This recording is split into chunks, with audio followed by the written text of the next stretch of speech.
کہتے ہیں کہ دائیں آنکھ پھڑ کے تو مصیبت آتی ہے، نعوذ باللہ.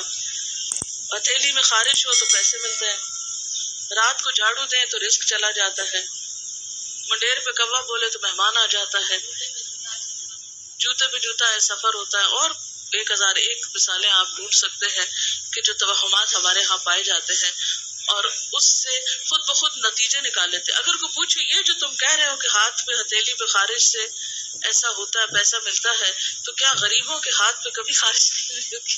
یا غریبوں کو کبھی خارش کی بیماری نہیں لگی ہوگی؟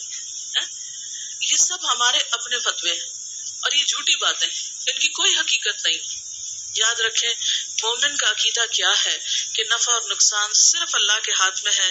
سورۃ التوبہ آیت نمبر 51 میں اللہ تعالیٰ فرماتے ہیں قُل لَن يُصِيبَنَا إِلَّا مَا كَتَبَ اللَّهُ لَنَا هُوَ مَوْلَانَا وَعَلَى اللَّهِ فَلْيَتَوَكَّلِ الْمُؤْمِنُونَ. آپ کہہ دیجئے ہمیں ہرگز کوئی برائی یا بھلائی نہیں پہنچتی مگر وہ جو اللہ نے ہمارے لیے لکھ دی. اللہ ہی ہمارا مولا ہے اور اہل ایمان کو اسی پہ بھروسہ کرنا چاہیے.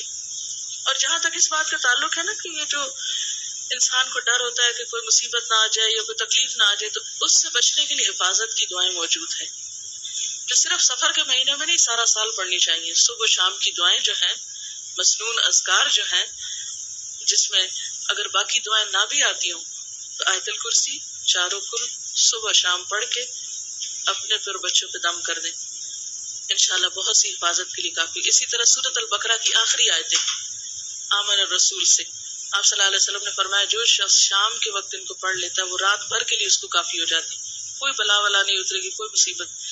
اور یہ جو آخری آیتیں ہیں یہ اتنی خوبصورت آیتیں ہیں کہ آپ صلی اللہ علیہ وسلم نے ایک دفعہ فرمایا کہ آج آسمان کا ایک دروازہ ایسا کھلا ہے کہ جس سے پہلے کبھی نہ کھلا تھا، ایک فرشتہ ایسا اترا ہے جس سے پہلے کبھی نہ اترا تھا، اور وہ ایسی آیتیں لے کر آیا ہے جو آج سے پہلے کسی نبی کو نہیں ملی.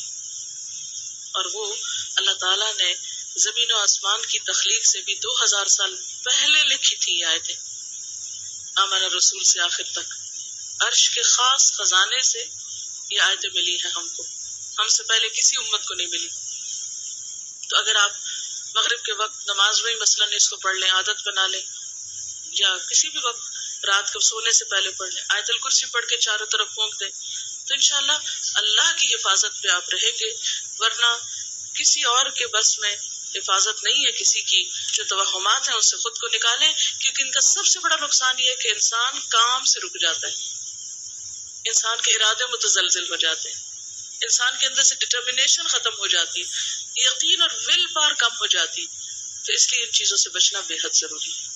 تو اللہ تعالیٰ سے دعا ہے کہ اللہ تعالیٰ ہمیں ہر طرح کے توہمات، بدشگونیوں اور ایسے گمان سے بچائے اور شرک سے بچائے کہ جو انسان کے اعمال کی بربادی کا ذریعہ ہو.